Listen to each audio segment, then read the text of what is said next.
수험생 여러분 안녕하십니까? 자, 지난 시간에 이어서 61번부터 정답 중심으로 간단하게 해설을 드릴 건데 제가 늘 드린 말씀이 모의고사는 제 시간 내 일단 풀어보는 연습을 해야 되고 두 번째는 내가 문제를 풀어보고 하는 데는 50분을 잡고 하지만 복습하는 데는 2배를 잡아줘야 돼요. 100분을 복습해 주셔야 돼요. 그래야지 내가 한 문제도 건지는 거예요. 그래서 여러분들이 점수를 확인하는 것도 중요하지만 틀린 문제를 해설지를 통해 왜 틀렸는지를 공부를 하셔야 돼요. 틀린 법 또 틀리기 때문에.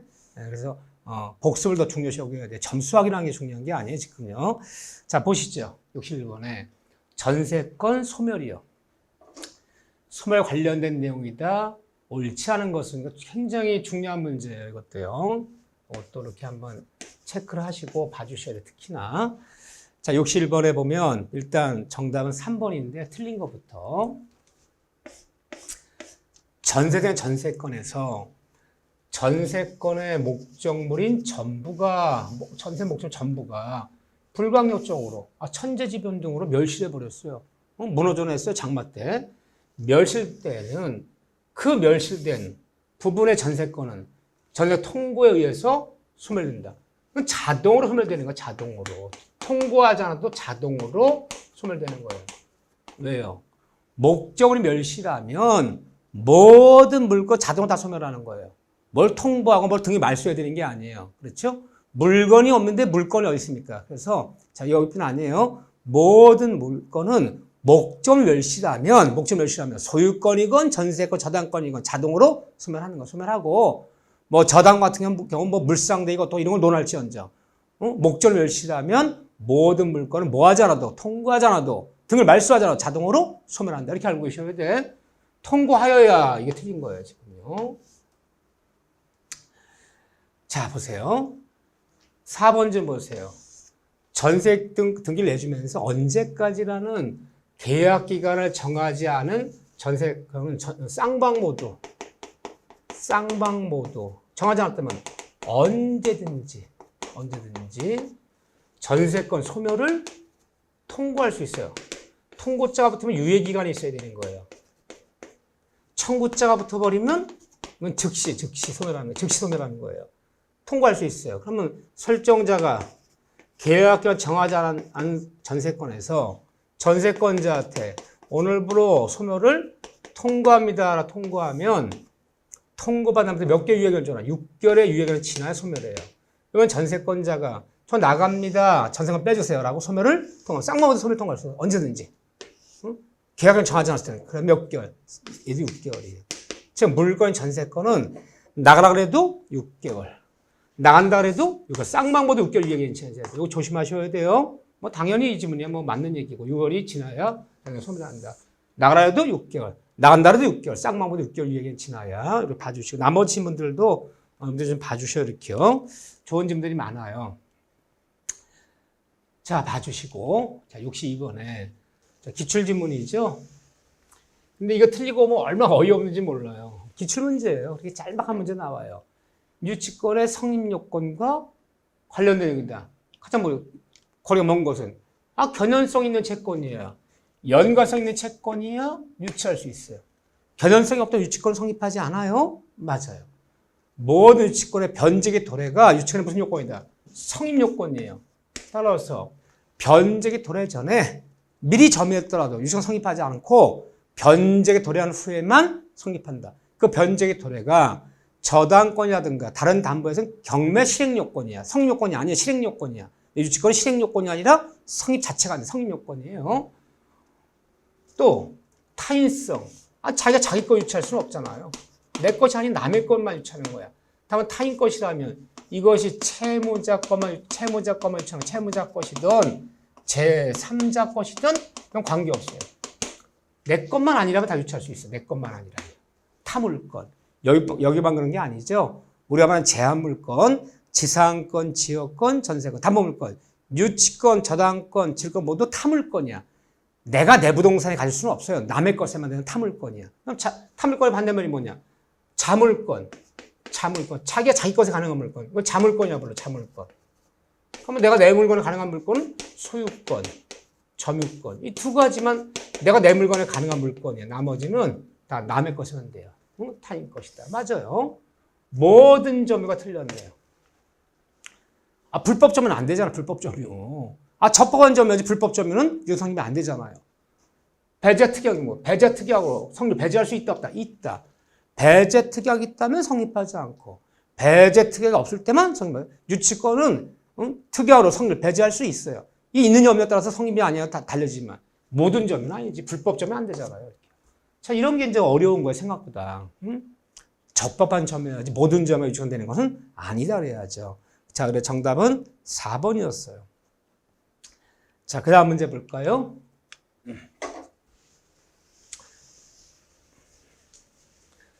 자, 민법상 저당권의 피담보 채권. 우리가 피담보 채권이라는 것은 돈 받을 채권자 입장에서는 받을 돈, 채무자 입장에서는 갚을 돈을 피담보 채권이야. 갚을 돈, 받을 돈. 그러면 다음 저당권의 피담보 채권 설명이다. 잘못된 것은 그러면 360조에 보면 피담보 채권 범위라는 게 있어요. 범위. 어디가 돈 받을 수 있느냐? 경락대금에서 이 저당 목적 경락대금에서 돈 받는 범위를 피담보 채권 범위라고 그래요. 그런데 경락대 피담보 채권 범위 중 지연배상은 연체로 지연배상은 변제기호 어디까지만 1년분까지만 배당받는 거야. 아, 근저당에는 채권 측에게 이자가 포함되기 때문에 지연이자 연체로 1년분 한 제한이 없지만 그냥 일반 저당은요. 일반 저당은 1년분까지만 배당받아요. 제를 받는다 그래야지. 받지 않는다 그러잖아요. 틀렸어요. 뭐 그래서 3번까지 장래 채권도 잡을 수 있는데 장래 채권이고 계속적인 거래 관계에서 발생하는 불이익 채권은 무슨 저당? 큰 저당. 응? 저당권 설정할 수 있다. 근저당 얘기야. 근저당. 맞는 얘기죠. 나머지 질문 다 맞아요.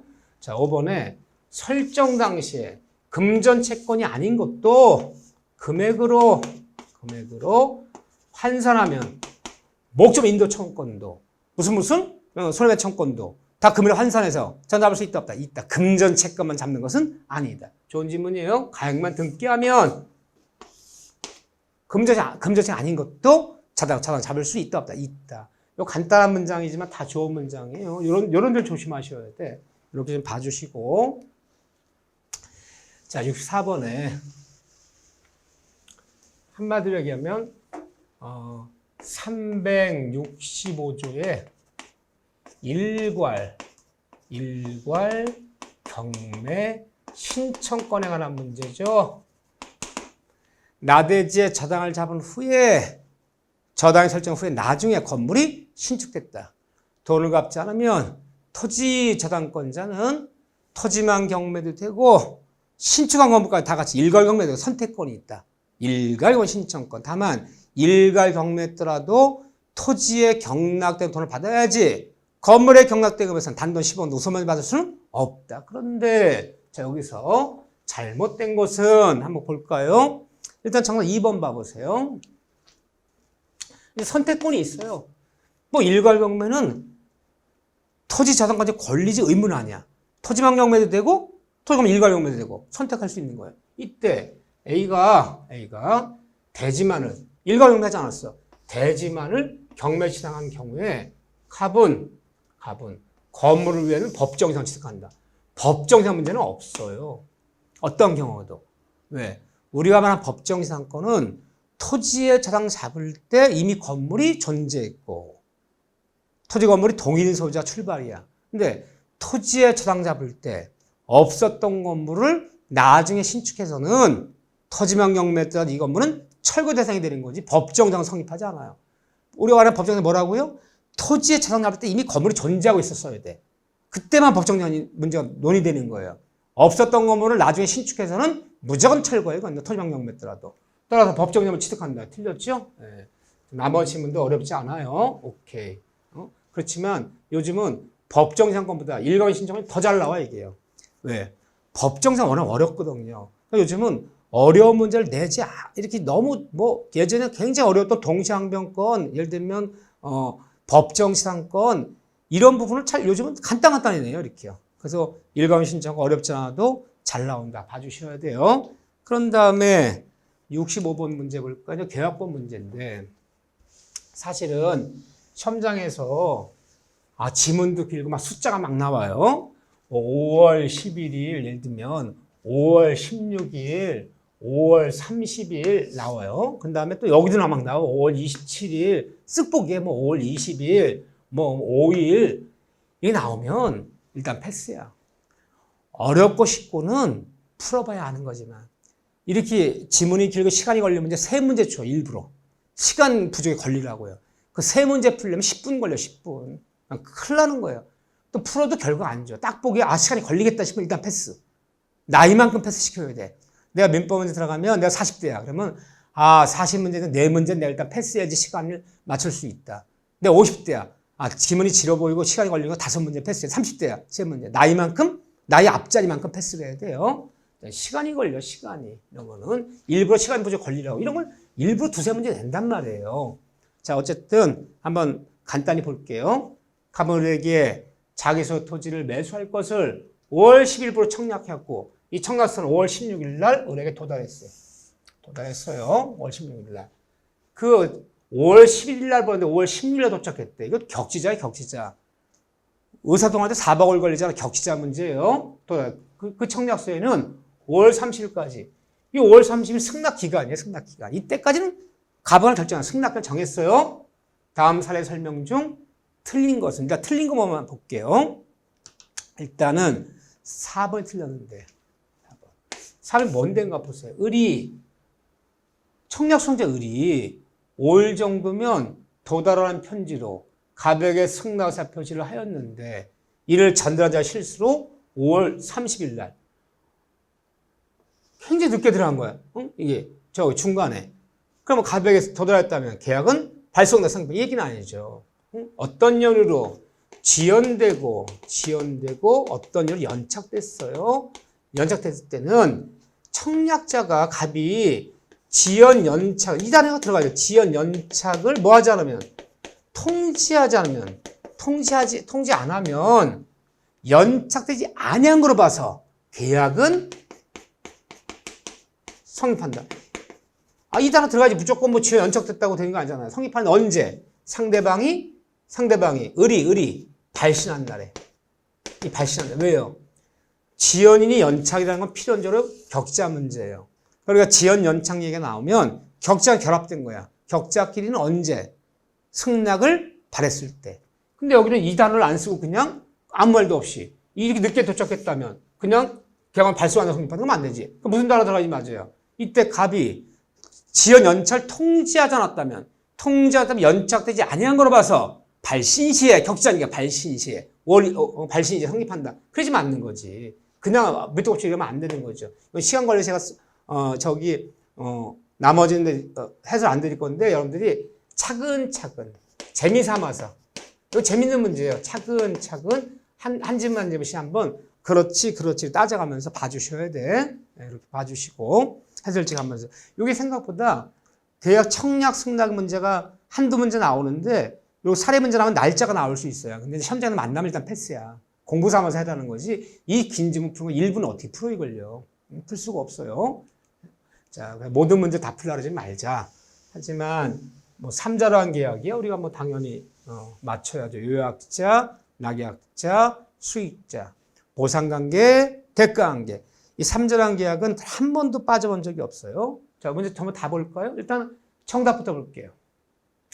제 3자로 한 계약에 대한 설명이나 내용이다. 옳지 않은 것은 일단 옳지 않은 거 봅시다. 자, 정답이 일단 3번부터 볼까요? 요약자는 낙약자가 채무불이행한다면 이행을 안 해요. 수익자 낙약자한테 수익에서 표시를 하면 권리가 발생 이행해야 되는데 이행을 안 하는 거야. 채무불이행 이유로 계약 위반이야.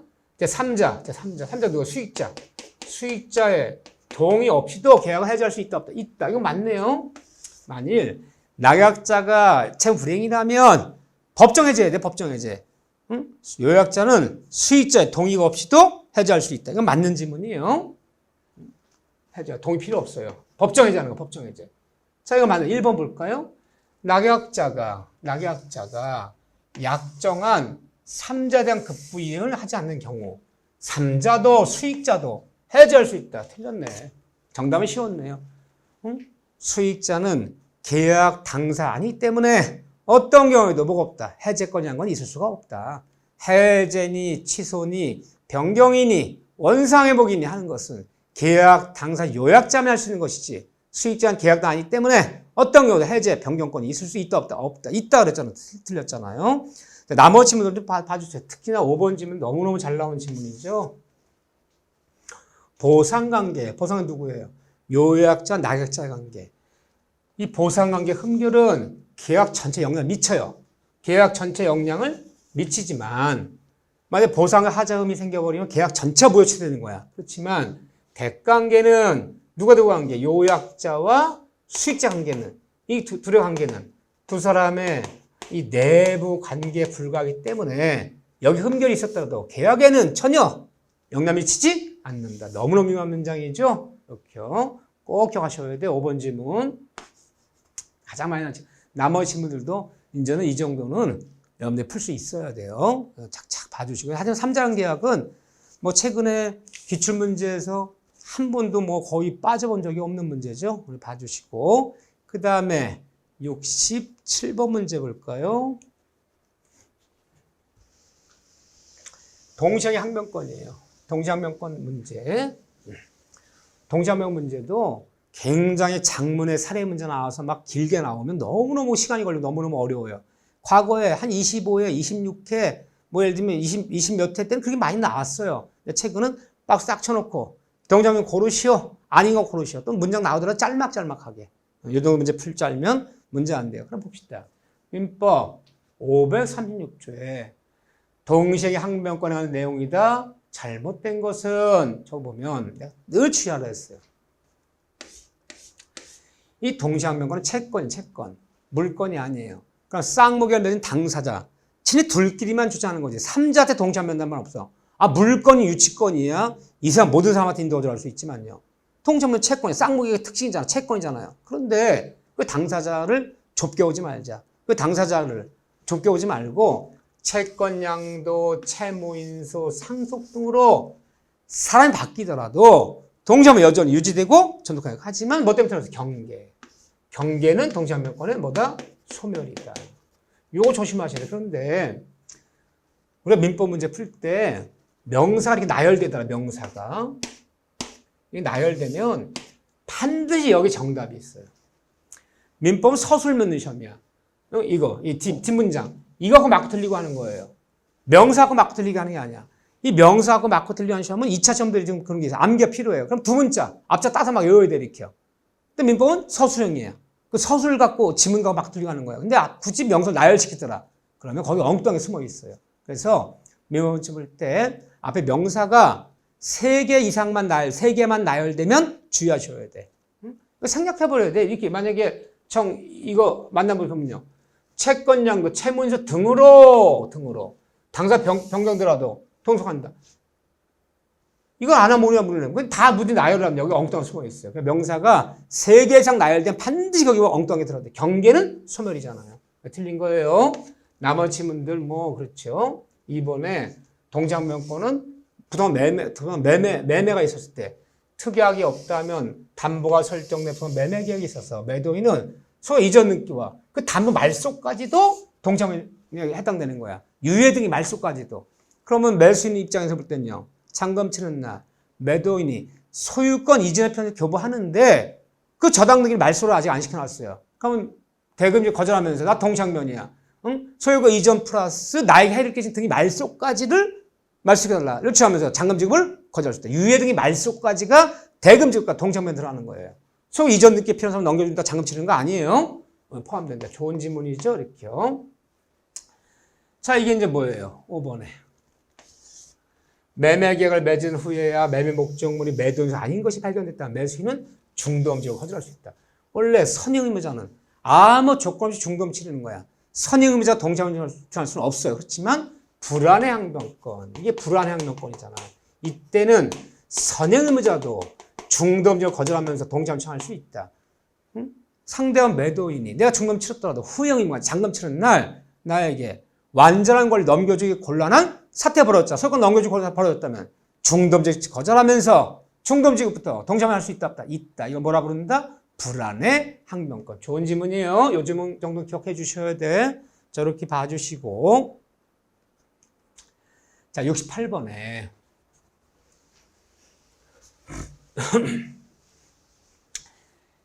계약이 해제 너무 잘 나오죠. 해제된 경우에 법률은 계약의 해제 효과. 자, 이 좀 잘 나오는 질문인데 이 중에서 옳지 않은 것은 일단 4번부터. 이 4번이 어려운 질문이에요. 잘 나오는 질문은 아니에요, 이게. 그런데 일단 볼게요. 주택 임차인이 대항력을 갖췄어. 인도포라도 전체 갖췄어. 형식을 구비한 거야.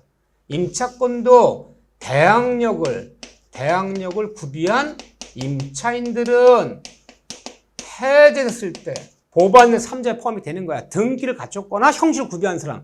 대항력 같은 임차인도 보호받는 3자에 포함이 되는 거 원칙은요. 갖춰서 하더라도 임대인, 나한테 임대인이 전 소유자와 사이에 계약이 해제됨으로써 임대 소유권이 상실되면 임차권 하면 이게 틀린 거지. 해제된 목적물에 3자가 이미 등록을 갖췄거나 형식을 갖췄거나 대항력 같은 임차인들은 보호받는 3자에 포함이 되는 거야. 그럼 임차 쫓아가서 해제한 매도인이 저거 해제됐는데 이제 너랑 계약 맺은 게 아니니까 나가라. 그러면 안 돼요. 대항력 구비한 임차는 보호받는 3자에 포함되기 때문에 예때 쫓아가서 해제한 매도인이 원상임에 주장하거나 소급에 주장하면 안 된다. 보호 3자에 포함된다 해야지. 임차권 소멸되지 않아요. 소멸된다고 보호 못 받잖아. 소멸되지 않는다.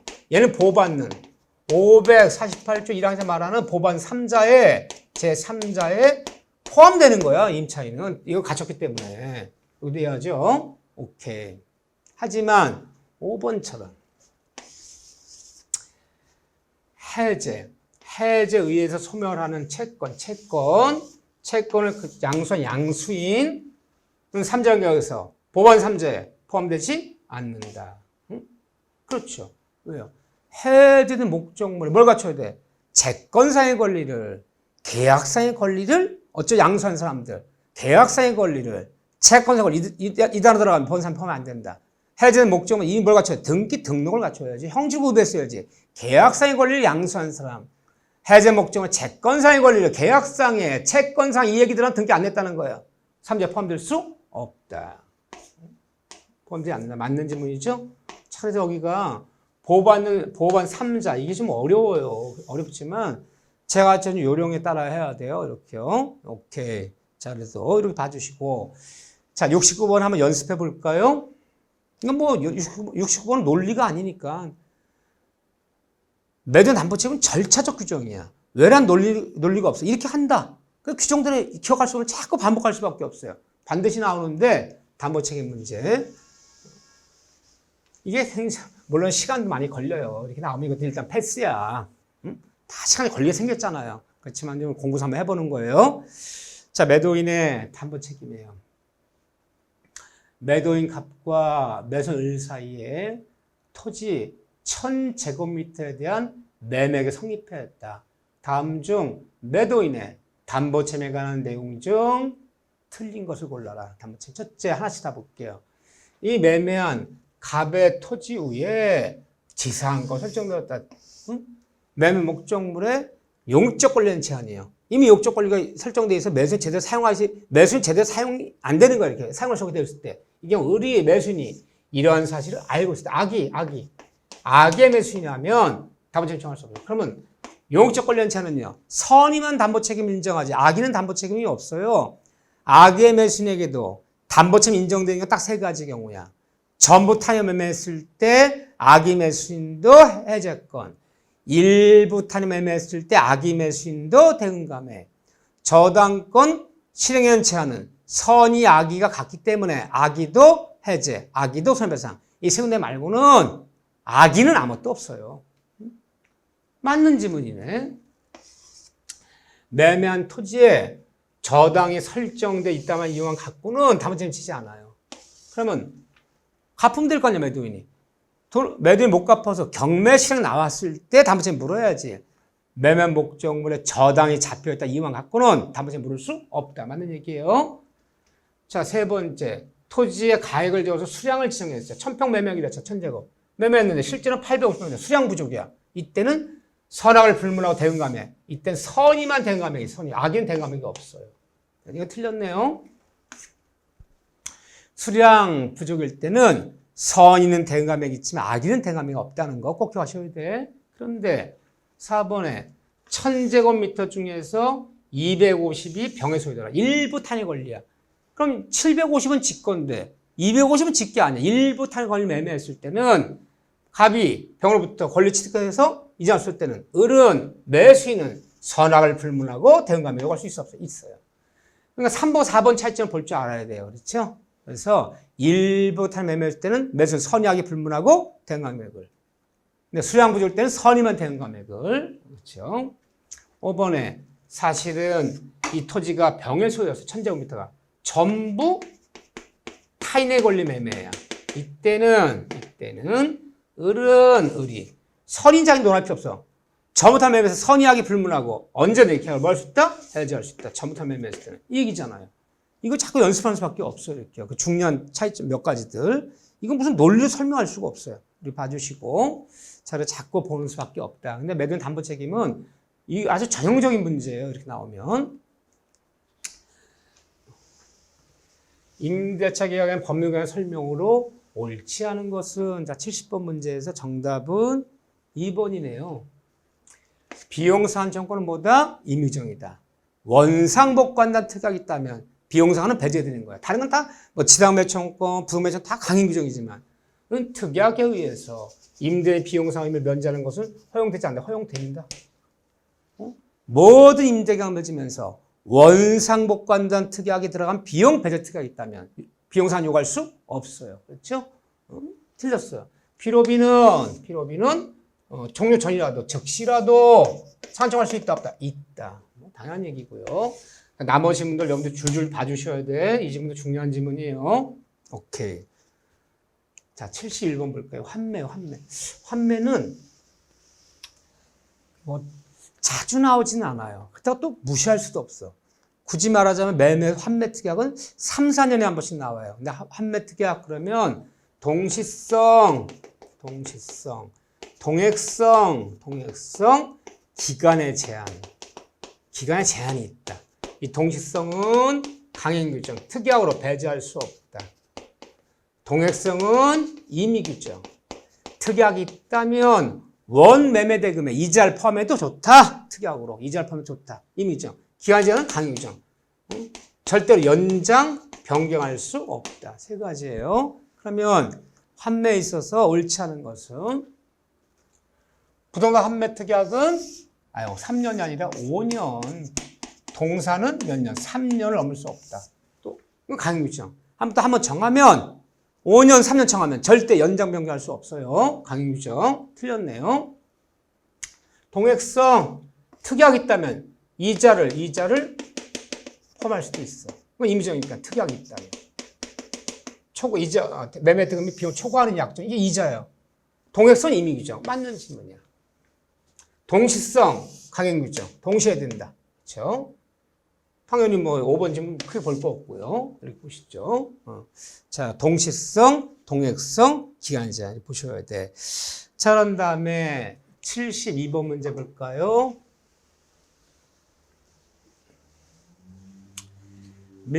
민법상 임대차. 이 보증금 얘기는 거의 잘 나오진 않아요. 한번 이렇게 내본 거예요.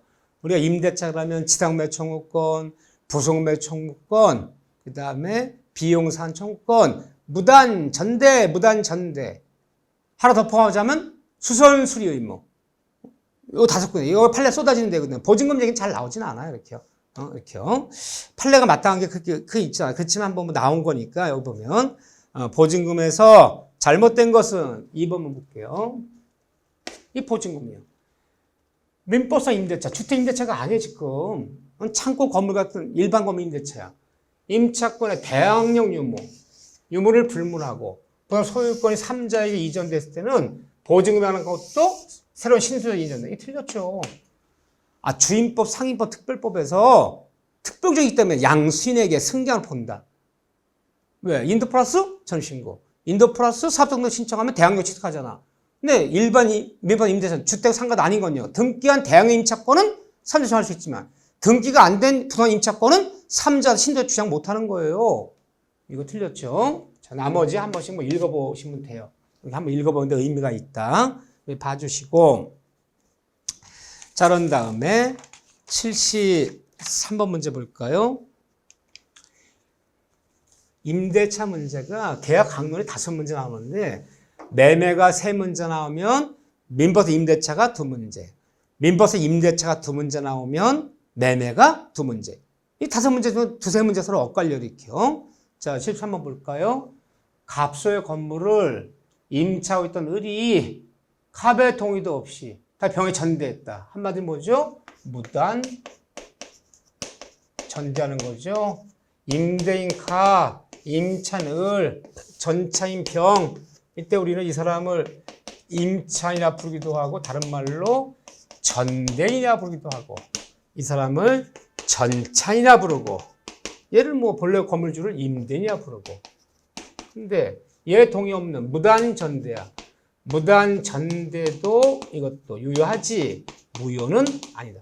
이 무단 전대 잘 나와요. 자, 여러분들 연습하셔야 되니까 제가 요약 정리에서도 여기 잘 정리해드렸어요. 무단 전대 때 외우셔야 돼. 이게 헷갈려요. 왜? 사회생활 때 잘 안 쓰는 거기 때문에. 동의 무단 전대 쓸 때 다음 중 틀린 것은 일단 5번을 보면요. 제가 판례 소개했어요. 임차인을이 건물의 소부분을 병에게 사용하게 한 경우야. 임대 동의도 없이. 응? 그 경우는 갑은 임대인은 이를 이유로 임대를 해지할 수 있다 없다? 없다. 원래 무단 전대는 임대차 해지 사유야. 하지만 3가지 예보가 있었다. 과거의 무단 전대를 이제 해지하면 안 된다. 비록 무단 전대했더라도 신의치게 비춰볼 때 그럴 만한 사정이 있고 무단 전대했더라도 그럴 만한 사정이 있고 특별히 임대인의 배신 행위가 아니라 인정되면 해지할 수 없고 건물의 소부분은 임대 동의 시 양도 전대를 해지할 수 없다. 소부분은 있다 없다 이렇게 돼야 돼요. 이렇게 봐주셔야 되고 오케이. 자, 그런 다음에 74번 볼까요? 14번. 지상권은 물권이고 임대는 채권이야. 토지를 빌리는데 지상권 등기를 지상권을 빌릴 것이냐, 토지 임대차를 빌릴 것이냐, 물건 채권 차이가 벌어지는 거죠. 이거 좋은 문제야. 이런 거. 요즘 비교형 문제 이런 걸 물어요. 우리 너무 뭐 동시형평가 유치권을 비교하시오. 뭐 이게 진방을 묻지 않고 이런 거 살짝. 그래서 이 정도는 자, 이렇게 어려운 문제는 아니에요. 보세요. 지상권과 임차권의 차이가 기가 틀린 것을 일단 4번 보세요. 지상권은 최단 기간의 적용이 있어요. 최단 기간. 아무리 짧게 정해도 견고한 건축물 30년, 목적 건물 15년, 5년의 기간을 반드시 보장해줘라. 응? 최단기의 제한이 있어. 하지만 지상권도 최장기의 제한은 없어요. 형은 있으나 이 점에서 건물 임차권의 최단기의 정가 건물 임차권은 주택 아니에요. 상가 아니에요. 이걸 물을 때 주택 임대차에 주거용 건물, 상가 이렇게 물어요. 그냥 일반 건물이야. 일반 뭐 최단기 적용이 없잖아요. 동일하게 취급된다. 그럼 틀리잖아요. 이렇게요. 하지만 이건 차이점이 있죠. 물건인 지상권에서 필요비는 누가 부담해요? 제가 스스로 부담하지만 최근 임대차에서 필요비는 임대인이 부담해줘야죠. 그러니까 임차인들은 임대인에게 필요비 유입비 상환청원이 모두 있어요. 하지만 지상권은 유입비 상환청원만 이제 필요비 상환청원 없잖아요. 이런 점들. 그렇죠. 그 다음에 지상권, 지상매매청권이 있어요. 있으나 임대인이 이런 권리 인정되지 않는데 여기 약간 좀 문제가 돼요. 왜냐하면 토지임대차에서는 있으나 임대인이 이러한 권리는 임대인이 임차인한테 있는 거지. 임차인. 그래 틀렸네요. 응? 임대인은 권리가 인정되지 않는다. 이게 뭐예요 이게? 이거는 약간 좀 애매해요. 왜냐하면 임대인은 권리 인정되기 맞긴 맞는 건데 임대인한테 아니라 임차인한테 인정되는 거잖아요. 임대인은 이런 권리는 없어요. 임차한테 있는 거지. 그렇죠? 근데 이 지상권에서는요. 지상권자도 있고 설정돼. 쌍방 모두한테 있어요. 쌍방 모두한테. 지상매청권이. 지상권자도 설정자에게. 설정은 지상권자, 쌍방 모두 있어요. 근데 임대차, 토지 임대차로 가면요. 지상매청권 토지 임차인만 있지 임대는 이 권리가 없다. 그러니까 맞는 거잖아요. 이건 쌍방한테 있는 권리. 지상권자도 설정자도 쌍방 모두 매청원이 있어요. 근데 물권 임대차는 그래요. 쌍방 모두에 있는 권리야. 그렇지만 임대차는 오로지 임차인만 있지 임대의 권리가 없잖아요. 그럼 맞잖아요. 이 차이점에 이게 요 정도 봐주시고 오케이. 자, 그런 다음에 75번을 볼까요? 주택임대차예요. 정답 중심만 간단히 볼게요. 이 주택임대차는 지문이 이렇게 두 문제 나올 건데 한 문제 지문이 길 가능성이 좀 있어요. 지문이 긴 경우도 있어요. 이렇게요. 자, 잘못된 것은 일단은 2번 봐보세요. 임차권 등기 명령 집행이요. 2년 계획이 끝났는데 집주인이 보증을 빼주지 않아서 세입자 임차 명령을 낼 수 있어요. 의한 임차 명령 등기가 이 등기가 났어요. 경료돼요. 우선 면적을 취득했다면 임차권 등기 이후에 이제 대항 요건을 상실하다 이사 나갔어요. 이제 점심거 뺐어요. 이제 퇴거했어. 딴 데로 전출해 버렸어요. 그래도 기존의 대항력과 2년 전에 있었던 대항력과 우선 면적 그대로 유지되는 거죠. 상실한다가 아니잖아. 임차 명령 내놓고는 이사 나가더라도 전입신고 딴 데 퇴거하더라도 2년 전에 대항력과 우선 그대로 유지시키는 제도가 바로 임차 등기 명령 제도잖아요. 틀렸잖아요. 자, 요거만 봐주시고만. 자, 다른 것은 한 번씩 읽어보시고 이렇게요. 자, 정답은 2번이었고요. 자, 76번 더 볼까요? 76번이요.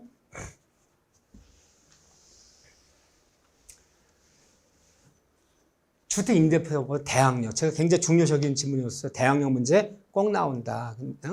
자, 그런데 조금 이렇게 지문이 이렇게 나오기보다는 옛날식 스타일 문제라 그래. 조금 좀 간단히 나오는데 너무 지문이 늘어졌어요. 그렇지만 봅시다. 여기서.